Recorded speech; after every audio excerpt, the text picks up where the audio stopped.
ఒక్కొక్క హీరోకి ఒక్కొక్క వోల్టేజ్ ఉంటుంది. చిరంజీవి గారితో చేస్తున్నప్పుడు మాస్ ఫాలోయింగ్, ఆయనకి సంబంధించిన fun, humour, grace, voltage. Balayya Babu అనగానే బాలయ్యబాబు గారి వోల్టేజ్ వేరు. అంటే ఇప్పుడు నేను చెప్పేది ఏంటంటే ఈ మధ్య కాలంలో వచ్చిన వేరియేషన్ అంటే అన్స్టాప్. అంతకుముందు మాస్ ఇదిగా ఐడాల్ గా ఉన్నటువంటి వ్యక్తులు ఈ మధ్య అన్స్టాపబుల్ వల్ల ఆల్ కేటగిరీస్ ఆఫ్ ఆడియన్స్ కి రీచ్ అయ్యారు. నేను జనరల్ గా మాస్ అంటే నాకు ఇష్టం, నా సినిమాలు మాస్ గానే ఉంటాయి. బట్ అన్స్టాపబుల్ తర్వాత నేను అన్నాను, మీరు విన్నారో లేదో, న్యూ ఏజ్ ఆడియన్స్, కుర్రోళ్ళు, కాలేజీ కుర్రోళ్ళు, పబ్బుల్లో కుర్రోళ్ళు, స్కూల్స్ లో.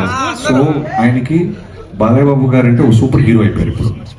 సో వాళ్ళందరికీ నచ్చే మాస్ ఎలిమెంట్స్ తో ఉన్న సినిమా తీసాం. సో టఫ్ అంటే కథ మీద ఫోకస్ చేస్తే మిగతా ఈజీ. మెయిన్ కథ మీదే మేము దృష్టి పెట్టాం, మా పనితనం అంతా అక్కడే చూపించాం. అట్లాగే ఇమేజ్ తో పాటు ఒక రెస్పెక్ట్ కూడా పెరిగింది. 3 సార్లు ఎమ్మెల్యే అయినటువంటి ఒక ఎమ్మెల్యే, బాధ్యత గల రాజకీయ నాయకుడు. ఆయన మీద డాకు మహారాజ్ అనేటువంటి టైటిల్ లో ఒక చిన్న నెగిటివ్ టచ్ ఉన్న టైటిల్ అది. ఆ టైటిల్ ఎలా జస్టిఫై అవుతుంది? క్యారెక్టర్ బట్టి టైటిల్. పోకిరి సినిమా ఉంది, మహేష్ బాబు గారు ఒక పోలీస్ ఆఫీసర్.